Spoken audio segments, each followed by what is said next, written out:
Camera action. नमस्कार, Bombay talkies में सभी सुनने वालों का बहुत बहुत स्वागत है। 1 2 3 4 दोस्तों, आज इस कार्यक्रम में आप सुनने वाले हैं फिल्मों में, सीरियल्स में और ओटीटी प्लेटफॉर्म पर बहुचर्चित अभिनेता दिव्येंदु भट्टाचार्य से एक मुलाकात। तौबा तेरा जलवा, तौबा तेरा प्यार। आपसे बातचीत की है रेणु चतुर्वेदी ने। आइए सुनते हैं इस बातचीत का पहला भाग। दोस्तों नमस्कार। बहुत लंबी फहरिस्त है जो कलाकार हमारे साथ हैं, और आज जब इन्होंने विविध भारती के स्टूडियो में प्रवेश किया और इस परिसर में आए तो कुछ पुरानी यादें इनकी भी ताज़ा हो गईं, और हमारे साथ ही तो वर्तमान में जीने लगे और कहने लगे अभी आपका हम धारावाहिक देख कर आ रहे हैं, महारानी। जाहिर है कि श्रोताओं आप समझ रहे होंगे कि महारानी हो या फिर सेक्रेट गेम हो या फिर द रेलवे मैन, इसमें बहुत सशक्त भूमिका निभाने वाले और बहुत सारी फिल्में हैं इनकी झोली में। शुरुआत इन्होंने मॉनसून वेडिंग से की थी और उसके बाद जिस तरह से पहचाने जाने लगे देवडी से, तो अब आप समझ गए। जी हाँ, हमारे साथ है दिव्येंदु भट्टाचार्य जी। स्वागत है आपका। नमस्कार। नमस्कार। तो जाहिर है कि जब आपने यहाँ पर प्रांगण में प्रवेश किया तो विविध भारती के बारे में जो आपके उद्गार थे, जो आपने उस समय व्यक्त किए थे, हमारे श्रोता अगर सुनेंगे तो जाहिर है कि उन्हें भी बहुत अच्छा लगेगा। जी बिल्कुल। विविध भारती मतलब बचपन से, मतलब मेरे पूरे अपब्रिंगिंग में Vividh Bharati, all India radio, AIR, और हमारे घर में इकलौता एक रेडियो हुआ करता था जो मैंने पहले भी जिक्र किया था कि जो मेरे पिताजी को शादी में गिफ्ट मिला था। सो बस वो इकलौता था जो सुबह से लेकर शाम तक कुछ भी होता है बस उसी में लगे रहते थे। और टाइम स्लॉट दिया हुआ होता था कि मतलब अब तुम इसमें हाथ नहीं लगाओगे, अभी हम समाचार सुनेंगे। अच्छा। अभी जो मेरी बुआ जो है वो जयमाला सुनेंगी। अच्छा। सो इस तरीके से होता था कि मैं किसी में भी मतलब मैं सब सुन रहा था। मतलब मुझे वो जो तरंग है, वो वाणी है, वो जो हवा में वो जो एटमॉस्फेयर है, so वो ही मुझे बहुत अच्छा लगता था कि चाहे because commentary also, cricket commentary, football commentaries, Calcutta born हूँ मैं। सो चाय की दुकान में, सलून में वही दुनिया होता था, क्योंकि जिस टाइम का मैं पैदाइश हूँ उस टाइम में तो टेलीविजन हुआ नहीं करता था। और मुझे याद है मेरे मोहल्ले में एक ही टेलीविजन हुआ करता था। मैं दादी कभी कभार मेरे को गोदी में लेके उठा के लेके गए थे वो दिखाने के लिए, और उसमें उस टाइम मोहम्मद रफी साहब के एक कॉन्सर्ट का वो कोई रिकॉर्डिंग चल रहा था। तो ये भी मेरे को धुंधला धुंधला सा याद है। क्या बात है। चीजें, कुछ कार्यक्रम आपको याद है जिनका जिक्र कर रहे हैं? बिल्कुल, अपना जयमाला है, हवा महल है, चित्रलोक है, और वो चिट्ठी पढ़ने का एक पत्र मिलाप, वो एक शो सुनते थे विविध भारती में। और भी बहुत सारे शोज, नाम याद नहीं, लेकिन मैं तो पूरा दिन भर, और एक वो जो साउंड अपना all India radio, all India radio ऐसा था। तो वो जो, और हमारा तो मतलब कैलकाटा में भी जैसे कि आपको पता होगा कि दुर्गा पूजा से ठीक पहले महालया जो होता है, तो उसका एक कल्चर है। वो वीरेंद्र प्रसाद भद्र के आवाज में वो बहुत जबरदस्त वो चंडी पाठ अभी प्रसारित होता है। वो चंडी पाठ वो सुबह मतलब किसी ना किसी तरीके से उठ के सुनते थे और नहा धो के बैठते थे, सोते भी थे, मतलब झपकियां भी लगती थी, फिर जग जाते थे। वैसे उस स्टेज में भी एक ट्रांस के स्टेज में सुनते थे, तो उसके लिए वो अभी भी ऐसा एनिग्मेटिक लगता है वो आवाज, क्योंकि बचपन में जिस स्टेज में आप सुनते थे वो सुबह 4:30 बजे 5 बजे, तब आप आधी नींद में होते हैं, तो वो आपको और भी एक ज्यादा वो चमत्कारिक सा लगता है कि कुछ हो रहा है, मिरेकल सा हो रहा है। क्या बात है। तो चलिए यहीं से फिर शुरुआत करते हैं कि आपका जन्म, जैसे आप बार बार बता रहे हैं कोलकाता, तो किस सन में हुआ, कहाँ की पैदाइश है और कहाँ आपकी बचपन गुजरा? जी, सन तो मतलब मैं नहीं बताएंगे। बिल्कुल बताएंगे, छुपाने वाली बात कोई है। मैं 1971 बॉर्न हूँ और कलकत्ता से हूँ, और काफी सालों से, क्या बचपन से मैं आर्ट एंड कल्चर का शौकीन तो है ही हम लोग, क्योंकि हमारे घर में एक, आप बाय डिफॉल्ट एक बंगाली परिवार में अगर आपका जन्म हो जाता है तो मतलब आपको तो मतलब अगर बहन अगर डांस कर रही है तो तबला कौन बजाएगा? तबला बजाने के लिए तो भाई बजाएगा ना। तो इसलिए आपको जबरदस्ती मतलब आपको म्यूजिक में भी डाल दिया गया। तो मैं संगीत प्रभाकर भी हूँ, मतलब अपना तबले में इलाहाबाद प्राग संगीत समिति से 4th ईयर डिस्टिंक्शन लेके पास करके भी बैठा हूँ, क्योंकि मैं, और ये स्नातक के बराबर होता है प्रभाकर, या मतलब ऑलमोस्ट लाइक, बट मेरा प्रैक्टिस छूटा हुआ है काफी कंप्लीटली। मतलब नहीं, हम तबला बजाने के लिए तो नहीं कहेंगे, लेकिन हमें लगता है जब बहन नाचती है तो भाई को गाना भी गाना पड़ता है, तो यहाँ पर भाई गाना गाएगा। गाना भाई नहीं गाते थे, गाना मेरी बहन ही गाती थी, वो भी सीखती थी। मैं भी कुछ दिनों के लिए मतलब सब कुछ ही मैं करता था जिंदगी में। मैं पेंटिंग भी किए, तो म्यूजिक के भी शौक थे, मतलब शौकीन था मैं, तो म्यूजिक का भी रियाज वगैरह चलता था।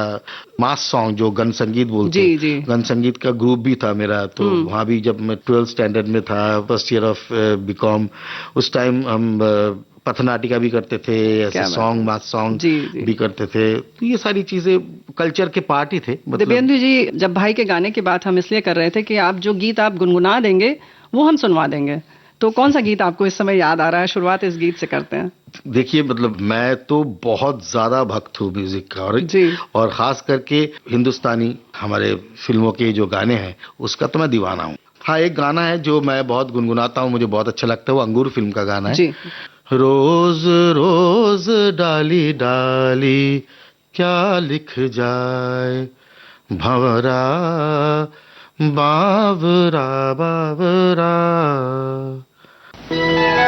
रोज रोज डाली डाली क्या लिख जाए, भंवरा बावरा बावरा।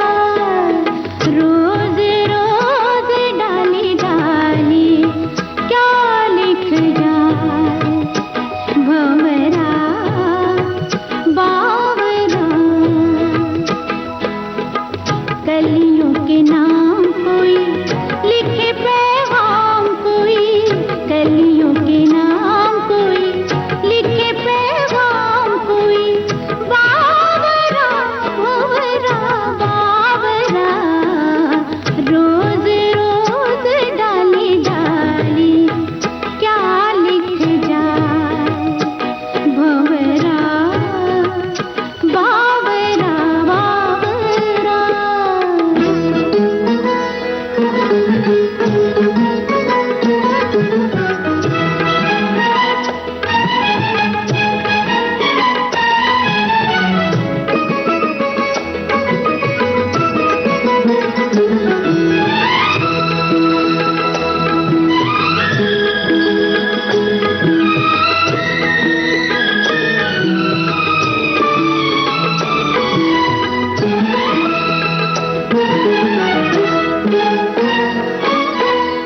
बीते हुए मौसम की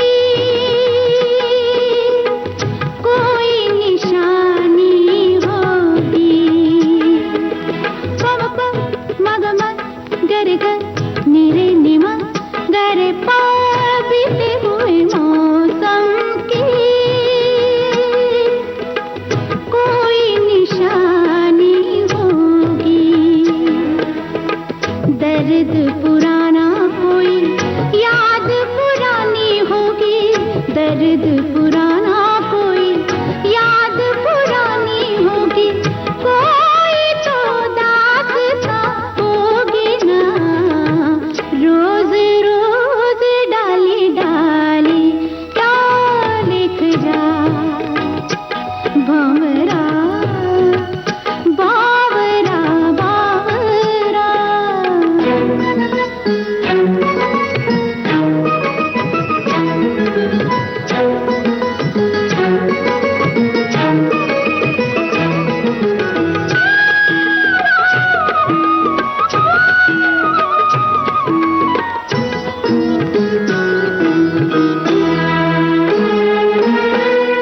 होगा कोई वादा, होगा वादा निभाता होगा। हाँ, होगा कोई वादा, होगा वादा निभाता होगा। शाखों पे लिख कर याद दिलाता होगा, शाखों पे लिख कर याद दिलाता होगा। याद तो आती ही होगी ना।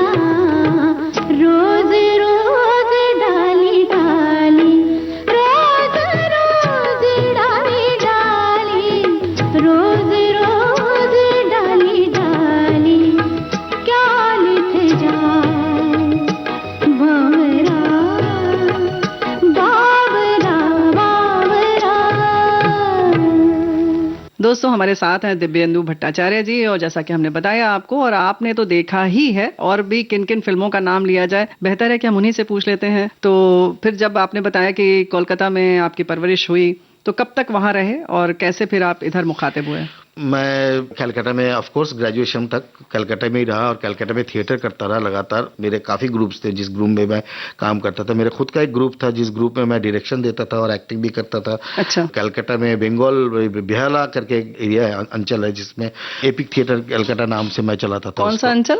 बेहाला। साउथ कलकत्ता में एक जगह में बेहाला करके एक जगह, काफी पॉपुलर सबर्ब है कलकत्ता का। तो वहाँ एपिक थिएटर कलकत्ता करके एक ग्रुप जो मैं चलाता था, जहाँ मैं डायरेक्शन भी देता था। शैलुशिक नाम का एक ग्रुप है जो साउथ कलकत्ता में राजबिहारी एवेन्यू में हम लोग चलाते थे, वो मेरा मेन ग्रुप था, वहां मैं थिएटर करता था। मैं एनटीजी न्यू थिएटर्स ग्रुप करके एक ग्रुप होता था जहां मैं जाके एक्चुअली जो सीनियर लोगों के ग्रुप थे जहां मैं जाके बैठता था।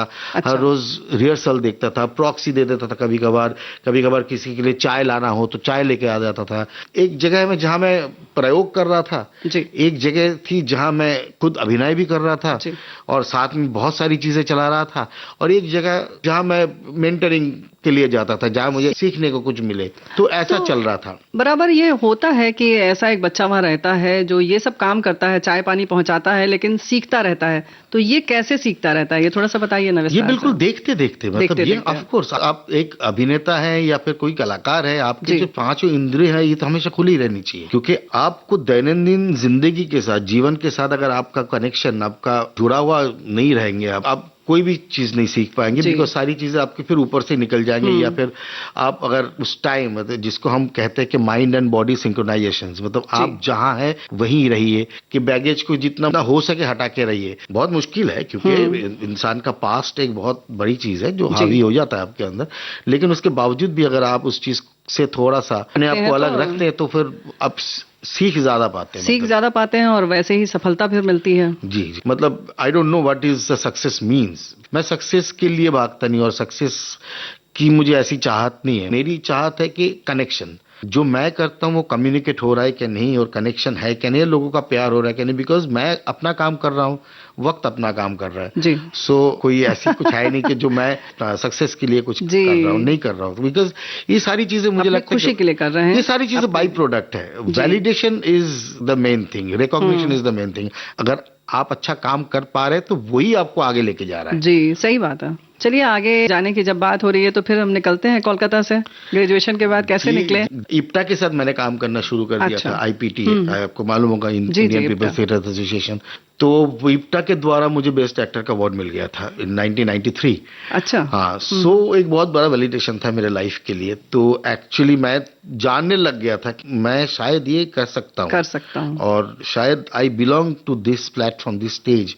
तब मुझे पता चला कि राष्ट्रीय नाट्य विद्यालय के बारे में, और इस बीच एक घटना भी घटी थी मेरी जिंदगी में।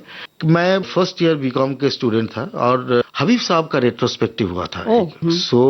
आप समझ सकते हैं ना कि आपकी आंखें जैसे बिल्ली की आंखें नहीं खुलती, मेरी यार पट पट करके खुल गई थी मेरी आंखें कि इसको भी थिएटर बोलते हैं, ये थिएटर है। हबीब जी की क्या बात है। मतलब आप बिलीव नहीं करेंगे, मैं स्टेज के ऊपर मेरे को लगता है तो मैजिक चल रहा है। It is just magical events are happening. मैं ऑ में था, वो देखा। फिर मैं बैक स्टेज में चला गया था, रेट्रोस्पेक्टिव चल रहा था उस टाइम, 7 डेज का थिएटर फेस्टिवल चल रहा था हबीब साहब का। मैं बैक स्टेज में चला गया था। मैं 2 बंदे से मैंने पूछ भी लिया, अनूप त्रिवेदी, अनूप उपाध्याय, अभी भी नाम मुझे मालूम है, वो लोग, उनसे बाद भी मिले, अभी भी दोस्त है जी। तो उन दोनों से मैंने पूछ लिया कि भाई मैं बैक स्टेज में मदद कर सकता हूँ? तो उन्होंने देखा कि यार एक नौजवान आदमी आके खुद बोल रहा है कि काम करेगा, कोई पैसा देगा नहीं, कुछ नहीं, काम करना चाहते। तो उन्होंने बोला कि प्लीज आओ यार करो। तो मैंने वो शोज विंग स्पेस में खड़े होकर देखा और मैंने जो देखा, जो मुझे लगा कि मैं सर्वभारतीय लेवल में काम करना चाहता हूँ, मैं और सीखना चाहता हूँ। और फिर नेशनल स्कूल ऑफ ड्रामा के बारे में पता चला कि यहाँ मैं पढ़ाई कर सकता हूँ जी।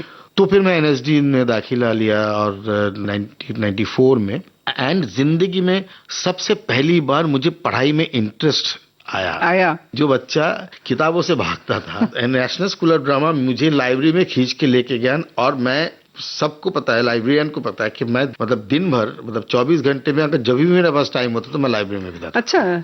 लाइब्रेरी में चले जाते चला जाता था और मैं किताबें खोल के बैठ जाता, क्योंकि पहली बार मेरे को लगा कि यही तो मैं पढ़ना चाह रहा था। और मैं बहुत लिबरेटेड महसूस किया जब पता चला कि एग्जाम देते समय मतलब आप किताबें कंसल्ट कर सकते हैं। अच्छा, आपको अगर पता ही नहीं कि किताबों के कौन से अध्याय में क्या लिखा है, किस तो पेज आपको नंबर किस पर पेज है नंबर पे, तो आप कैसे लिखेंगे, या इसका जवाब ये लिखना है तो कैसे पता चलेगा। तो इसलिए पढ़ना भी पड़ता था और मैं किताबें ऐसे लगा के खोल के लिखता था। तो मेरे दोस्त लोग बोलते इतना क्या लिख रहा है, हाँ। हम रंगकर्मी हैं, हमको अभिनय करना है, हाँ। लिख के क्या होगा। मैंने लिख के मुझे हाईएस्ट नंबर चाहिए लाइफ में। इतने सालों तक मैं 30-32 लाता रहा, अब मुझे 90 चाहिए। अच्छा, वैसे भी नाट्य विद्यालय की जब बात आती है, खासतौर से राष्ट्रीय नाट्य विद्यालय की, जाहिर है तब यही लगता है कि सब लोग बस बाग बगीचे में कुछ अभिनय कर रहे होंगे या मंच पर होंगे और कुछ ऐसे ही वार्तालाप चल रहे होंगे। कहीं ऐसे ये नहीं लगता है कि कोई पुस्तकालय में जाकर पढ़ाई कर रहा होगा। पढ़ते तो होंगे, जाहिर है, क्योंकि नाट्य शास्त्र अपने आप में बहुत बड़ा शास्त्र है, पंचम वेद है जी। तो वो पढ़ना और आपके मुंह से ये सुनना कि मतलब पढ़ाई में आपका मन लगा, वाकई बहुत आश्चर्य की बात है। मेरे लिए पूरा वर्ल्ड खुल गया था, दिगंत दिखने लग गया था कि यार इसका तो कोई अंत ही नहीं है यार। मतलब मैं कहाँ तक अपने आप को एक्सप्लोर कर सकता। ऐसे प्रोलिफिक टीचर्स मिले हुए थे, इतना बड़ा इंफ्रास्ट्रक्चर है आपके लिए। आप 60 स्टूडेंट के लिए 165 के करीब स्टाफ है, पूरा डिपार्टमेंट्स 24/7 खुले हुए होते थे। कॉस्ट्यूम डिपार्टमेंट, आप रात को 2-2:30 बजे तक रिहर्सल कीजिए, आपको 2-2:30 बजे तक रिहर्सल मॉनिटर करने के लिए कोई टीचर, हमारी टीचर थी, वो आ जाती थी 2:30 बजे देखने के लिए कि रिहर्सल चल रहा है क्या नहीं चल रहा। एक हमारी टीचर थी, ऐसे गार्जियन टाइप की टीचर थी, जो हम पोस्ट ग्रेजुएशन इंस्टीट्यूट में पढ़ाई कर रहे, वो रात को हमको रिहर्सल नहीं करोगे तो रूम में लॉक करके चली जाऊंगी बोल के लॉक करके चले जाते। यहाँ आए, समय बर्बाद मत करो, पैसा बर्बाद मत करो, क्योंकि सरकारी पैसे लग रहे थे ना, because we are all scholarship holders. अच्छा, national school of drama, you are all scholarship holders, so आपका सब कुछ फ्री है, तो आप काम क्यों नहीं करोगे। और इसका अलावा भी मतलब आप देखिए, वो सेंट्रलाइज्ड ऐसा लोकेशन है मंडी हाउस में रहते हुए, तो आपके चारों तरफ ऐसे एवेन्यूज है, वही माहौल है, बिल्कुल वही माहौल है। और आप नेशनल स्कूल ऑफ ड्रामा के स्नातक है, तो फिर आपको अब जर्मन एम्बेसी में आपको घुसने दे रहा है, आपको गेटे इंस्टीट्यूट, मैक्स मुलर भवन से लेके ब्रिटिश एम्बेसी, सब जगह में कहीं भी कुछ film festival, Hungarian film festival चल रहा है, आपका एक्सेसिबिलिटीज है, आप जा सकते हैं आराम से। जापान एम्बेसी में ओजू का फिल्म फेस्टिवल, और आप जा सकते हैं, देख सकते हैं। जी। सो आपकी कमाल का रिचेबिलिटीज है। तो वो ऐसी जगह को तो मतलब खजाना है, बिल्कुल। और 3 साल में वो पलक झपकते गुजर जाता है वो वक्त। ऐसा लगता है कि बहुत खिंचाई होती है, बहुत काम करवाया जाता है, बहुत अलग अलग ढंग के और सब तरह के काम करवाए जाते हैं। नहीं, रंगमंच में आप जब काम करते तो सब कुछ करना पड़ता है आपको। रंगमंच में आपको, अगर आप अच्छा रंगकर्मी बनना चाहते हैं तो वही एनएसडी का तो प्रोफार्म ही वही है, उस तरीके से डिजाइन किया गया कि आपको कारपेंटरी सिखाई जाती है, आपको मेकअप सिखाया जाता है, आपको मास्क मेकिंग सिखाई जाती है, आप म्यूजिक के क्लासेस होते हैं, आपको डांस के क्लासेस होते हैं, मार्शल आर्ट के क्लासेस होते हैं। तो आपको एक स्वयं संपूर्ण अभिनेता या कलाकार बना के ही निकालते हो। जी, चलिए, ये तो बड़ी अच्छी बात हो गई। यहाँ पर एक गीत सुनते हैं और उसके बाद जानना चाहेंगे कि वहाँ आपने शैतानियां क्या क्या की। लेकिन पहले एक गीत सुनते हैं, तब आगे बढ़ते हैं। बड़ी रोचक बात चल रही है। कहना है आज तुमसे ये पहली बार, ओ तुम ही तो लाई हो जीवन में मेरे प्यार प्यार प्यार। कहना है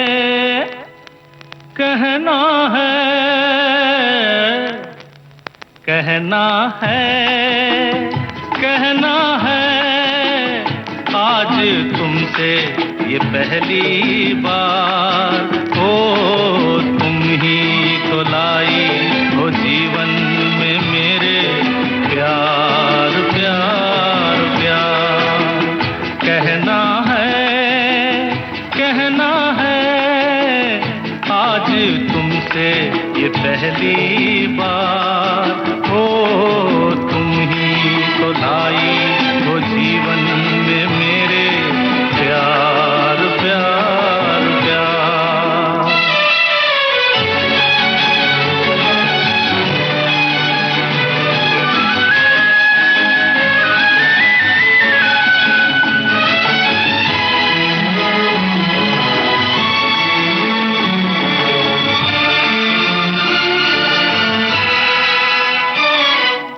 तुमसे कहने वाली और भी हैं प्यारी बातें, तुमसे कहने वाली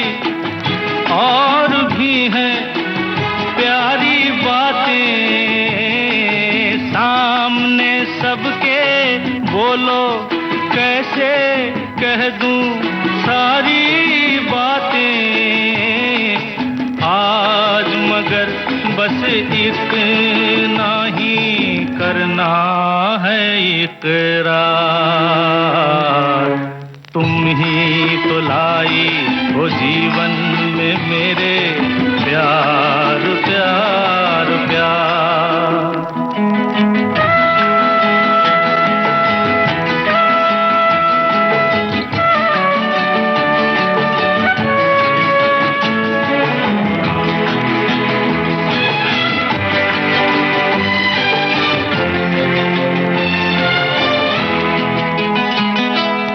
कब से दिल ने मेरे मान लिया है तुमको अपना, कब से दिल ने मेरे मान लिया है तुमको अपना।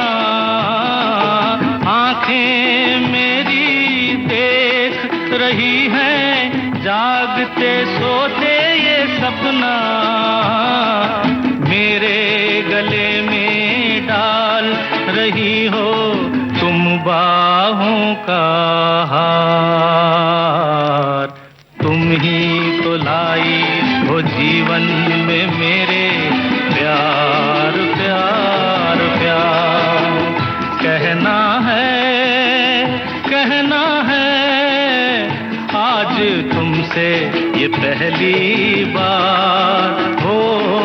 तुम ही तो लाई हो जीवन में मेरे प्यार प्यार प्यार।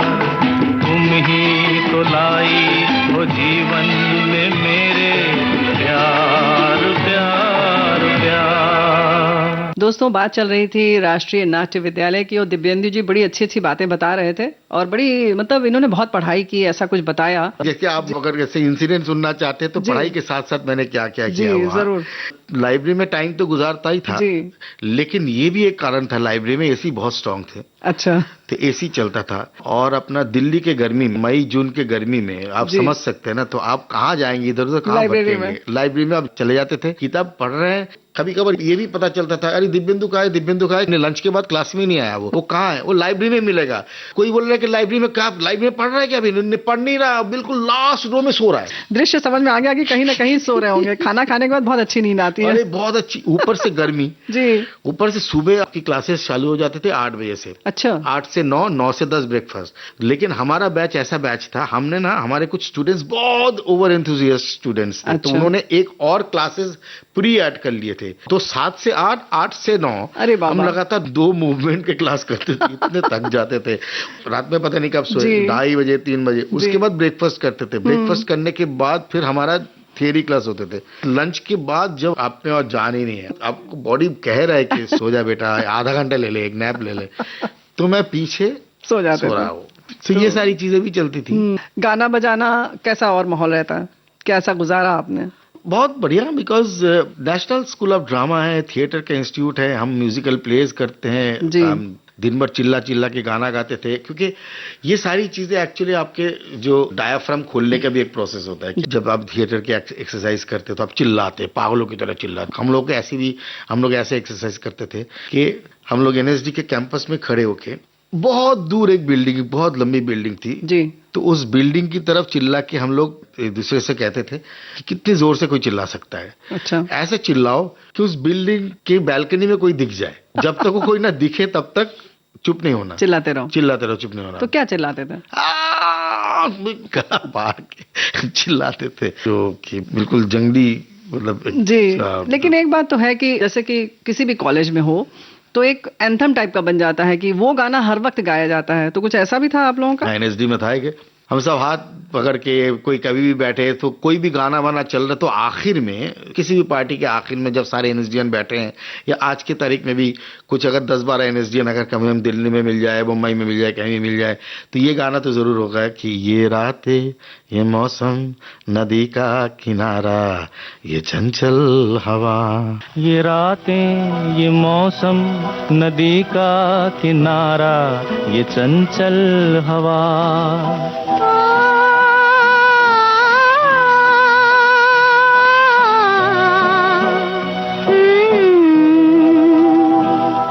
ये रातें ये मौसम नदी का किनारा ये चंचल हवा। कहा दो दिलों ने कि मिलकर कभी हम न होंगे जुदा। ये रातें ये मौसम नदी का किनारा ये चंचल हवा।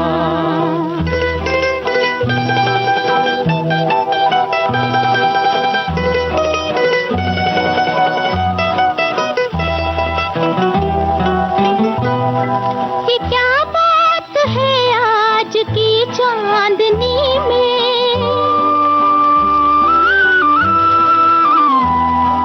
ये क्या बात है आज की चांदनी में कि हम खो गए प्यार की रागनी में। ये बाहों में बाहें ये बहकी निगाहें लो आने लगा जिंदगी का मजा। ये रातें ये मौसम नदी का किनारा ये चंचल हवा।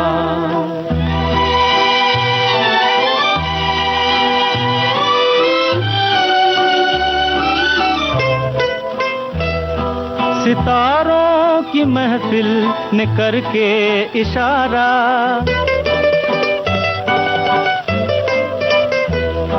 सितारों की महफिल ने करके इशारा कहा अब तो सारा जहां है तुम्हारा। मोहब्बत जवा हो खुला आसमां हो करे कोई दिल आरज़ू और क्या। ये रातें ये मौसम नदी का किनारा ये चंचल हवा।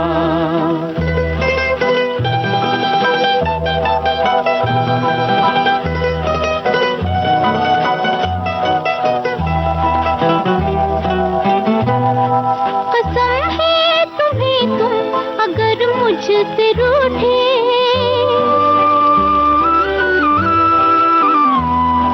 कसम है तुम्हें तुम अगर मुझसे रूठे। रहे सांस जब तक ये बंधन न टूटे। तुम्हें दिल दिया है ये वादा किया है सनम मैं तुम्हारी रहूंगी सदा। ये रातें ये मौसम नदी का किनारा ये चंचल हवा। कहा दो दिलों ने कि मिलकर कभी हम न होंगे जुदा। ये रातें ये मौसम नदी का किनारा ये चंचल हवा। हमारे बैच का भी एक एंथम था जो मैं बहुत गाता था। एक बार हमारे जैसे कि कन्वोकेशन हुआ तो कन्वोकेशन के टाइम में मैं जब स्टेज में चढ़ा, स्टेज में चढ़ने के बाद कन्वोकेशन के टाइम में मैंने बोला कि ऑडियंस ने, स्टूडेंट ने, टीचर ने बोला कि दिव्येंदु गाना गाओ। तो मैं अपने बैच का एक एंथम था, कुछ ना कहो कुछ भी ना कहो। तो सारे हमारे बैचमेट सारे स्टेज में आ गए थे, फिर हम हाथ पकड़ के गाते थे। तो नॉस्टैल्जिया एनएसडी जी। चलिए, ये तो वाकई ऐसा माहौल बन गया है कि लग रहा है कि जाना चाहिए, सबको देखना चाहिए। लेकिन हम सौभाग्यशाली हैं कि आप जैसे कलाकार हमारे साथ हैं और वहाँ की जो बातें हैं वो साझा कर रहे हैं। उसके बाद फिर आपने पूरा पढ़ाई करने के बाद फिर क्या किया वहाँ पर? पोस्ट ग्रेजुएशन डिप्लोमा, मतलब इक्विवेलेंट टू मास्टर्स। वो करने के बाद मैंने सोचा था कि कुछ दिनों के लिए मैं थोड़ा फेलोशिप कर लूँ। बहुत फेवरेट टीचर हुआ करते थे जो अभी नहीं रहे, professor Mohan Maharshi, last year died. And तो उनके साथ फेलोशिप करना शुरू किया था। थोड़ा बहुत मैं थीसिस करना चाह रहा था लेकिन वो बीच में ही रुक गया बिकॉज बॉम्बे में मुझे काम मिलने लग गया था। तो मैंने कहा कि यार अभी फिर से इतनी पढ़ाई नहीं करते यार, कुछ काम करते। फिर वो जो काम में लूप में घुस गया तो फिर वो चलता ही रहा। क्योंकि मैं जब कलकत्ता गया था एनएसडी रेपर्टरी कंपनी खत्म करने के बाद, एनएसडी रेपर्टरी कंपनी में 3 साल काम किया। एनएसडी खत्म करने के बाद 3 साल मैंने एज अ सीनियर एक्टर वहाँ नौकरी, एक्चुअली सर्विस नौकरी है, मतलब आप सुबह जाते हैं, साइन करते, रिहर्सल करते, शाम को शो करते घर जाते। तो it is a privileged job of an actor. So वो 2000 में मैंने छोड़ दिया because I didn't want to continue it.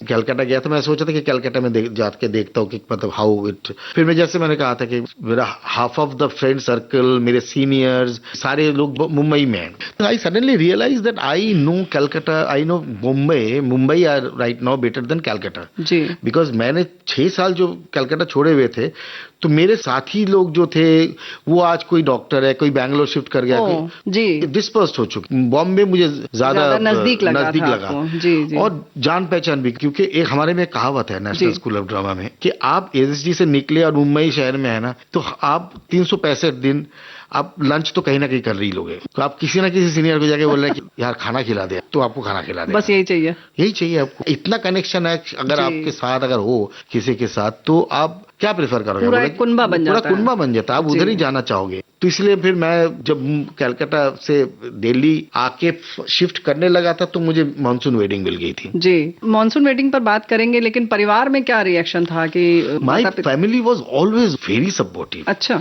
Over supportive parents थे मेरे पेरेंट्स हमेशा ये चाहते थे कि तू कुछ कर। अच्छा, मैं तो ये कहता हूँ कि मेरे पिताजी हमेशा ये बोलते थे कि तू अगर जूता भी सिलता है ना, तो बी बाटा, टॉप पे होना चाहिए, टॉप पे होना चाहिए। You do anything but you do study. And मेरे पिताजी बोलते हैं कि तेरे में सबसे बड़ी प्रॉब्लम है, तेरे लाइफ में फोकस क्यों नहीं है, क्योंकि तू म्यूजिक भी अच्छा कर सकता, तो तेरा फोकस नहीं। मैंने पेंटिंग भी कर सकता था, नहीं तूने नहीं किया, ये नहीं किया, पढ़ाई भी तूने ढंग से नहीं की, कुछ भी नहीं किया। तो जिस दिन मेरा नेशनल स्कूल ऑफ ड्रामा हो गया, he was very happy, he almost cried. मेरी माँ ऑल्सो मेरी शॉपिंग करके देना कि चल तेरे को 2-3 नए शर्ट चाहिए, नया बैग है, ये मेरे को हावड़ा स्टेशन तक सी ऑफ करने आना। तो मतलब दे वर ऑलवेज वेरी सपोर्टिव। ऐसा तो नहीं लग रहा था कि बच्चा आज पढ़ लिख के निकला है ठीक ठाक? ऐसे लग रहा था कि चल अब शायद ये कुछ कर ले। एनएसडी आपको रिप्लेसमेंट तो नहीं देता ना, प्लेसमेंट तो नहीं देता ना, मतलब ऐसे नहीं कोई आईआईटी से आप निकले, आप प्लेसमेंट मिल रहा है आपको कि अब नौकरी मिल रही है, ऐसा नहीं होता।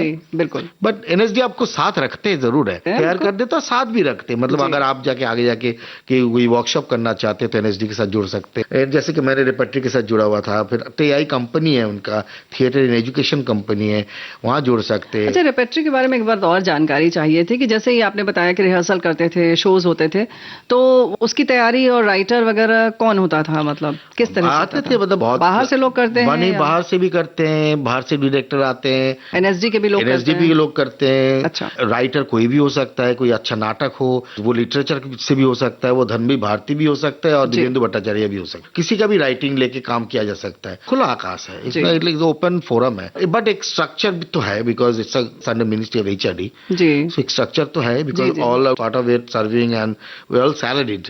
सो एक स्ट्रक्चर तो है, उसके बावजूद भी because it's a creative organisation, so creative, तो वो ऐसा बंधन टाइप का नहीं है, ऐसा कुछ भी नहीं। चलिए मानसून वेडिंग की बात करते हैं कि कैसे मिली फिर और कैसा लगा काम करके उसमें?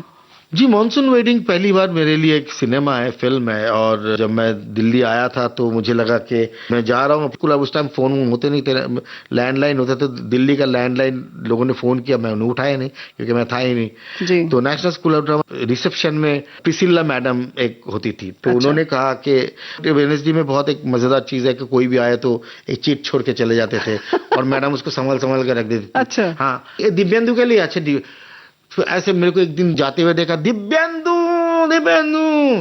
This for you, Gajraj is looking for you. तो गजराज राव हमारे एक बहुत नामी एक्टर है, कलाकार है, उस टाइम बहुत बड़े एड फिल्म मेकर्स थे और समहाउ इस पिक्चर के साथ जुड़े हुए थे। तो गजराज भाई ने बोला क्या तू कहाँ था यार, तेरे को बहुत दिनों से ढूंढ रहा है, Mira Nair is making this film and go for the audition.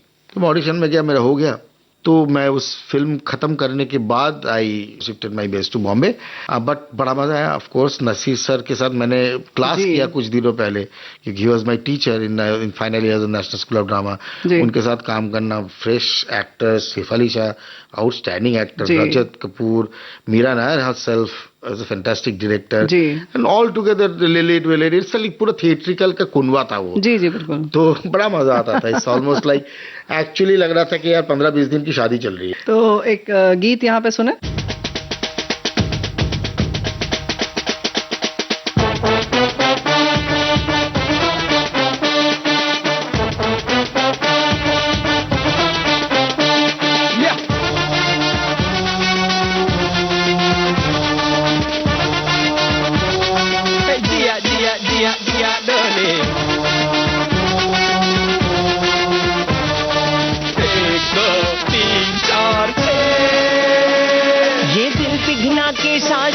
लूं धड़कन को आवाज बना लूं, स्मोकिंग स्मोकिंग निकले रे धुआं, सीने में जलती है अरमानों की अर्थी, अरे what to tell you darling क्या हुआ, है सपने देखे जन्नत के पर मिट्टी में मिल जाए,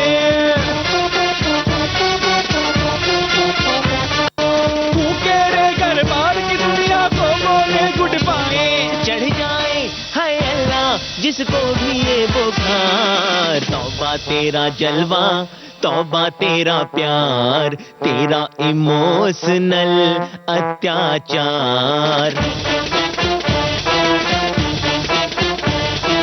तौबा तेरा जलवा तौबा तेरा प्यार, तेरा इमोशनल अत्याचार, जाओ जाओ दिल पर, ओ दिल पर, तौबा तेरा जलवा तौबा तेरा प्यार, तेरा इमोशनल अत्याचार,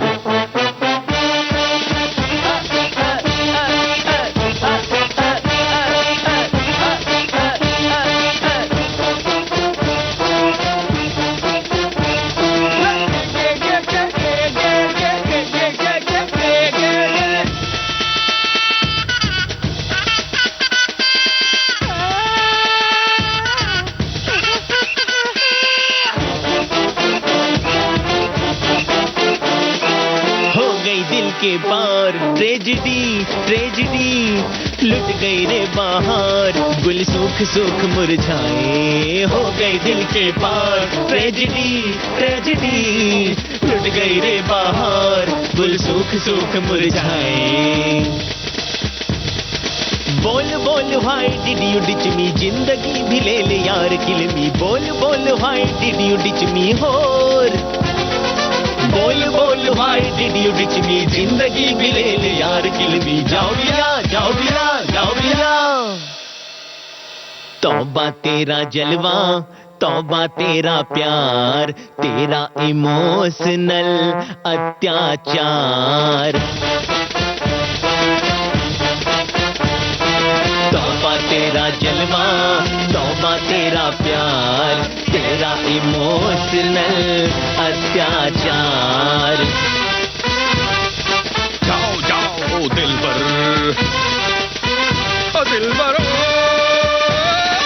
तौबा तेरा जलवा तौबा तेरा प्यार, तेरा इमोशनल अत्याचार, तेरा इमोशनल अत्याचार, अरे तेरा इमोशनल अत्याचार। लेकिन एक बात ये बताइए कि जैसे मंच करने के बाद जब कैमरा फेस करते हैं तो किस तरीके का सुकून रहता है, दिक्कत होती है, कैसा महसूस करते हैं या कैसा आपने महसूस किया? कोई दिक्कत वाली बात भी नहीं थी, सुकून तो सुकून ही है, मतलब सुकून तो काम करने का सुकून ही अलग है। तो आप जब काम करते हैं, आपका जद्दोजहद, आपका चैलेंज है, सब कुछ, कोई चीज आपको हासिल नहीं हो रहा है लेकिन आप बार बार कोशिश कर रहे हैं, उसमें भी एक सुकून है, और हासिल हो जाने के बाद भी एक सुकून है। सुकून तो सुकून ही है, सुकून में कोई प्रॉब्लम नहीं है। दिक्कत वाली बात भी ऐसा कुछ नहीं है, क्योंकि मैं जब थिएटर करता था तब ऑडियंस मेरे लिए फोर्थ वॉल हो जाता है। जी हम फोर्थ वॉल कंसेप्ट में बिलीव करते हैं। ऑडियंस मुझे देख रहा है, मैं ऑडियंस के लिए परफॉर्मेंस कर रहा हूँ, लेकिन मेरे लिए वो एक दीवार है। तो वैसे ही कैमरा मेरे लिए एक दीवार हो जाता है, कैमरा फोर्थ वॉल हो जाता है। तो मुझे ऐसे कोई दिक्कत नहीं होता। वहाँ भी नहीं करना तो करना है, कहीं भी कर सकते हैं आप। थिएटर अगर प्रोसिनियम में, अगर हॉल के अंदर आपको थिएटर करना है तो कभी कभार आपको दैट इज टेक्निकल, आपको लैंग्वेज या फिर आपको आवाज प्रोजेक्ट करनी पड़ती है ताकि लास्ट ऑडियंस तक सुनाई दे। मतलब इन द सेंस लाउड नहीं है, प्रोजेक्शन रहता है, हाव भाव सब चीज, हाव भाव सब प्रोजेक्शन रहता है। और एनिमेटेड आप थोड़ा ज्यादा इसलिए करते हैं ताकि दूर तक दिखाई दे। यहाँ आप उस चीज को और मिनिमलिस्टिक और माइन्यूट कर देते हैं, दैट इज द डिफरेंस। लेकिन मुश्किल है, बहुत क्राफ्ट है। और ये है 5-6 साल की पढ़ाई और मज जाता है, अभी तो फिर दिक्कत नहीं होती है। हाँ, मतलब क्राफ्ट के सहारे ही अपनी जो अनुभूति है उनको पुनर्जीवित करना होता है। मतलब it's like it's all craft only. फिर उसके बाद कैसे यात्रा आपकी आगे बढ़ी? फिर मानसून वेडिंग के बाद फिर अपना कार्यक्रम चला। मतलब सीरियल्स में तो हम लोगों का इतना ज्यादा काम था नहीं। सीरियल्स में उस time Saturday suspense, star best seller, Agnichakra, Bhanwar, Saturday suspense, ये ऐसी गुब्बारे, डायरेक्टर्स कट, ऐसे ऐसे चीजें होती थी जो टेलीविजन में शॉर्ट फिल्म, एपिसोडिक कहानी, ऐसी जगह में हम लोगों को बुलाया जाता था। लेकिन जनरल सीरियल्स में हम लोगों का कोई ऐसा था नहीं, अपॉर्चुनिटीज ही नहीं थे, बिकॉज उसका सेट पैटर्न है, एक लुक है, सारी चीजें हैं, तो वो करते थे। फिर अच्छे फिल्म मेकर्स, अनुराग कश्यप से लेके ये जो सारे जो ये new breeds of film maker थे, इनके साथ फिर काम मिलना शुरू हुआ। मेरी पहली फिल्म एक डिजिटल फिल्म थी, दिव्य दृष्टि, सिद्धार्थ श्रीनिवासन की फिल्में की थी। वो जॉइंटली उसको बेस्ट फिल्म का नॉमिनेशन मिला था। और वो एक फिल्म थी, और एक फिल्म था, उसका नाम था उर्फ प्रोफेसर, पंकज अडवाणी की फिल्म थी। पंकज अडवाणी वो भी नहीं रहे, वो भी गुजर गए। तो ये दोनों ने डिजिटल टॉकीज करके एक कंपनी थी, इनके लिए फिल्में बनाई थी, डिजिटल फिल्म। सो ये दोनों फिल्मों को बेस्ट फिल्म का नॉमिनेशन मिला था international digital film festival 2001 new Delhi में। मैंने वो सारे काम जो किए थे वो सारे नीश काम थे जी। तो उस टाइम जो सिलेक्टेड फिल्म मेकर्स होते थे जिनको नीश काम पसंद है, नीश काम खुद करते थे, उन्होंने देख लिए थे ये सारी चीजें। तो ऐसे ही धीरे धीरे मकबूल मिलता रहा। फिर अपना ब्लैक फ्राइडे, फिर देवडी, फिर मैंने कमर्शियल फिल्मों में थोड़ा सा, मतलब भट्ट साहब से मेरी मुलाकात हो गई। तो भट्ट साहब ने मुझे, कैसे हुई मुलाकात आपकी भट्ट साहब से? भट्ट साहब से मुलाकात एक काफी नाटकीय मुलाकात, क्योंकि मेरे एक अग्रज भाई साहब है जिनको मैं बड़े भाई साहब जैसे मानता हूँ, अजय ब्रह्मात्मा जी, जो वो दैनिक भास्कर में थे जी, जो न्यूज के हेड हुआ करते थे, न्यूज ब्यूरो के, इंटरटेनमेंट न्यूज ब्यूरो, नवरंग वो छापते थे। तो उनके ऑफिस में मैं अक्सर जाया करता था, क्योंकि वो मेरे बड़े भाई साहब जैसे थे। तो मैं धक्के खा के दोपहर में कहीं त्रस्त होके पस्त होके मैं उनके वहां जाके पहुंचता था। थोड़ा एसी मिलता था। जाते अजय जी बोलते थे, अभी कहाँ से आए हैं? मैं जी बर्ली से घूम के आए। अच्छा अच्छा, भूख लगी है? हाँ भूख से लगी है। इडली खाओगे? मैंने जी खाएंगे बिल्कुल। तो ये थे मेरे लिए बड़े भाई साहब जैसे अजय जी। तो उस टाइम उनका जो गेस्ट एडिटर हुआ करते तो भट्ट साहब थे। अच्छा। तो एक दिन मैंने लकीली देख लिया कि भट्ट साहब निकल रहे, और मेरे को भी अजय जी बोला कि आओ तुमको भट्ट साहब से मिलाते। भट्ट साहब लिफ्ट से नीचे उतर रहे और मैं लिफ्ट में उन्होंने बोला कि भट्ट साहब ये दिव्येंदु भट्टाचार्य एक एक्टर है जी। तो उन्होंने भट्ट साहब ने बोले पहली बार मेरी आंखों में आंख देखो, योर आईज लाइक रजनीकांत। तो मैंने बोला थैंक यू भट्ट साहब। तो नेक्स्ट डे उन्होंने मुझे ऑफिस में बुलाया, और ऑफिस में मैं गया। तो फिर मैं काफी देर तक इंतजार करता रहा, और क्योंकि भट्ट साहब ने बुलाया, कोई मानने को तो तैयार होता नहीं है रिसेप्शन में, ऐसे बुला लिया कान में।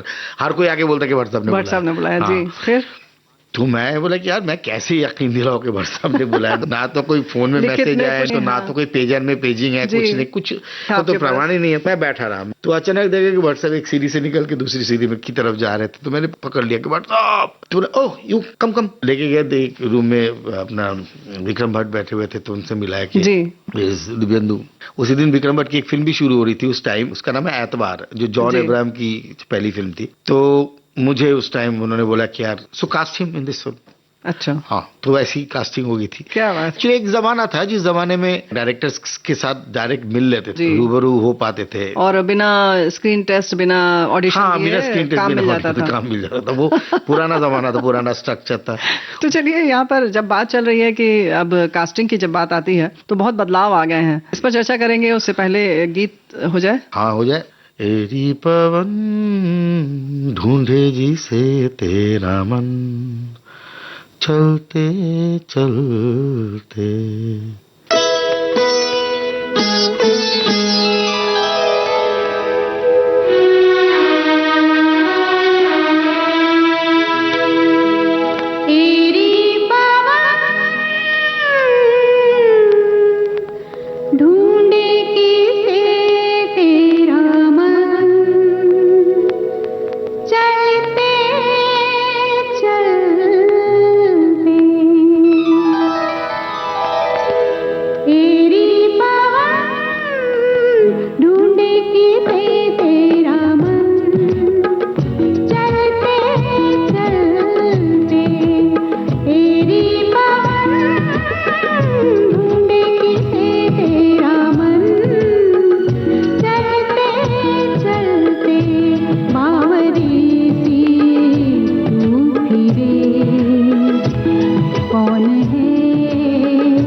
का क्या जीवन बावरी से तू फिरे कौन है तेरा सजन हाँ मेरी पवन ढूंढे किसे तेरा मन चलते चलते तेरी पवन ढूंढे किसे तेरा मन।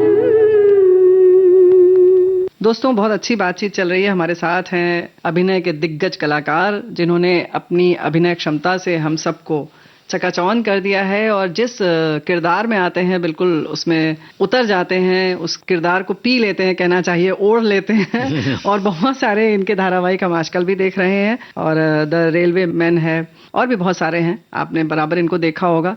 तो चर्चा चल रही थी कि आपको मिला और किस तरह से ऑडिशन फिर होने लगा है, तो उसमें क्या बदलाव आया है, क्या देख रहे हैं आप? जी, कास्टिंग डायरेक्टर का आना एक स्ट्रक्चर है, ऑफ कोर्स एक अच्छा स्ट्रक्चर है, क्योंकि कास्टिंग डायरेक्टर एक कंप्लीटली, ये बाहर के देशों में पहले एग्जिस्ट करते थे जी, हिंदुस्तान में भी एग्जिस्ट करते थे, लेकिन थोड़ा बहुत डिस्क्रीट में करते थे। मतलब थोड़ा कुछ लोग अलग छुपे छुपे नहीं, मतलब कुछ लोग करते थे, कुछ लोग नहीं करते थे, दोनों चल रहा था। लेकिन कास्टिंग डायरेक्टर का आना एक बहुत बड़ा एक स्ट्रक्चर को लेके आना, उससे क्या होता है, कास्टिंग डायरेक्टर उसका सिंगल सोल जॉब वही होता है कि वो अपने एक्टरों का डेटा बनाता है, बैंक बनाता है, कि आप उनको कहिए कि मुझे 40 से लेके 43 तक के बीच में ये इस तरीके से ऐसा फेस चाहिए, तो वो अपने बैंक से निकालते हैं। फिर उसके बाद वो ऑडिशन लेता है, तो एक स्ट्रक्चर है वो, जिसके लिए डायरेक्टर का काम आसान हो जाता है। अभिनेता जो होते हैं, जो अभिनय करने वाले हैं, उनके लिए भी थोड़ी सी एक लिंक मिल जाता है कि इनके माध्यम से वो आगे जा सकते हैं। एग्जैक्टली, दोनों के लिए एक आसान सा रास्ता, ब्रिज का काम करता है। तो सो ये कि बिकॉज पहले जमाने भी डायरेक्टर्स को डायरेक्ट मिलना भी एक मुश्किल वाला काम होता था, बहुत जद्दोजहद होती थी, पापड़ बेलने पड़ते थे, आपको सेट में घुसने नहीं दिया जाता है, मतलब आपको ऑफिस में नहीं घुसने दिया जाता है, आप फोटोग्राफ छोड़ के आ जाते थे ऑफिस में। बहुत लकी हो गए कि आपको कोई जानकारी मिल गया, कोई बोला कि यार मैं उसको जानता हूँ, चल तेरे को मिला देता हूँ, तो आप किसी एक्टर्स को पकड़ रहे कि आज आप वहाँ शूटिंग कर रहे हैं, आप मुझे भी बुला लो यार उधर, तो मैं लंच खाने के बहाने में चला जाऊंगा या फिर, लेकिन वो मैंने कभी किया भी नहीं। और मुझे बहुत दिक्कत होती है ऐसी चीज़ों में, क्योंकि मुझे ये लगता है कि एक सेट है जहाँ वर्क स्पेस है, जहाँ हर कोई काम कर रहा है, वहाँ जाके मैं इतनी टुच्ची बात कैसे कह सकता हूँ कि मुझे काम चाहिए। तो मुझे लगता है कि मैं बहुत ही अजीब सा एक जगह में, बहुत ही एक सेल्फिश सा, एक बहुत छोटी बात, अनुशासन के खिलाफ विरुद्ध जा रहा हूँ मैं, और छोटी बात करने जा रहा हूँ। मेरे को लगता है कि यार स्वार्थ दिखता है, तो फिर मैं वो कभी किया ही, इसलिए मैं बहुत ही विरत रहता हूँ ऐसी चीज़ों से। और मेरा सारी चीज़ें जो मेरी वो है कि आप एक बार काम करना शुरू करते हैं और काम ही आपका बोलने लगता है, तो मैंने चाहा कि यही बेस्ट तरीका है जी। लेकिन फिर भी शूटिंग के समय कभी कोई दिक्कत आई, और किस फिल्म में आगे आपने काम किया? शूटिंग के टाइम में दिक्कत हर रोज आती है, हमेशा आती है, because the first day shoot में मैं बहुत नर्वस रहता हूँ। ऐसा? हाँ, अभी भी रहता हूँ। वो मेरे बहुत नर्वस एनर्जी काम करता है, नया यूनिट होता है, नया स्क्रिप्ट होता है, नया किरदार होता है, क्योंकि उस किरदार में आप कितना जाते हो, कितना रमते हो उस किरदार में, क्योंकि उस किरदार का सोल दिखना चाहिए, तभी तो वो दिखेगा वो किरदार के कि उसमें फ्लैश एंड ब्लड का, अदरवाइज वो फ्लैश एंड ब्लड ही नहीं दिखेगा। अगर आप एक ही जैसे परफॉर्म करोगे तो आपको पता चला कि पिछले फिल्म में भी आप इसी तरीके से डायलॉग बोल रहे थे, इस फिल्म में भी आप इसी तरीके से डायलॉग बोल रहे हैं, कैरेक्टर में कोई चेंज ही नहीं है। तो ये सारी चीजें बहुत ज्यादा चैलेंजिंग हो जाता है आपके द फर्स्ट डे, इसीलिए धीरे धीरे 1-2 दिन जाता है, उसके बाद आप कंफर्टेबल होते हैं। मैं तो होता हूँ, मेरे साथ ये होता है कि मुझे जो नर्वस एनर्जी, आज की तारीख में आप मुझे स्टेज में लेके जाएंगे 1 महीने रिहर्सल के बाद, आज अगर शो करना है, तो एक नर्वस एनर्जी जो काम करता है शो से पहले, वो शूटिंग से पहले भी काम करता है। तो ये जो शब्द है नर्वस एनर्जी, ये बड़ा जबरदस्त शब्द है कि नर्वसनेस जो है वो बहुत नकारात्मक माना जाता है और एनर्जी जो बहुत सकारात्मक है, और ये इसका प्रयोग अगर आप करते हैं तो वाकई बहुत मजेदार बात है। ये नर्वस एनर्जी है एक्चुअली, आप नर्वस रहते वहीं से आपको ऊर्जा मिलता है, वहीं से आप तटस्थ होना शुरू होते हैं, वहीं से आप न्यूट्रल होना शुरू करते हैं, क्योंकि आप नर्वस है, आपको मालूम है कि आप ओवर कॉन्फिडेंट नहीं हो सकते, आप ओवर कॉन्फिडेंट नहीं हो, but you can not be under confident also, तो आपको एक सम मिलता है, एक तटस्थ पोजीशन मिलता है, तो सम में रहना बहुत जरूरी है, तो हम सम पे आ जाते हैं। सम पर आना बहुत जरूरी है। सम पे आना जरूरी है। फिर धीरे धीरे आपने बहुत सारी और भी फिल्में की। बीए पास है, बीए पास है, अब तक 56 है, अब तक 56 है जी। दन दनादन गोल है जो मेरा कमर्शियल फिल्म है, एतवार है, सेक्शन 375 है, सेक्शन 375 है, खुदा हाफिज है, खुदा हाफिज 2 है, मिशन रानीगंज है, लेटेस्ट सीरीज पोचर है, प्राइम वीडियो में बहुत ही लोकप्रिय है, जो बहुत ही लोकप्रिय सीरीज है और one of a kind series है। महारानी है, अनदेखी है, जमतारा है, धारावाहिक नहीं सीरीज है। हाँ, धारावाहिक मतलब टेलीविजन सीरियल होती है, ये सीरीज है लिमिटेड एपिसोड्स के। जमतारा है, गॉन गेम है, तीरंदाज है जिसका पहले नाम द रेलवेमैन है, रॉकेट बॉयज है। इस पर चर्चा करेंगे, उससे पहले गीत हो जाए। हाँ हो जाए।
सुप्रसिद्ध चरित्र अभिनेता दिव्येंदु भट्टाचार्य से रेणु चतुर्वेदी की बातचीत का ये था पहला भाग। अरे रुक जा रे बंदे, अरे थम जा रे बंदे। दूसरा भाग आप सुनेंगे अगले हफ्ते इसी कार्यक्रम में।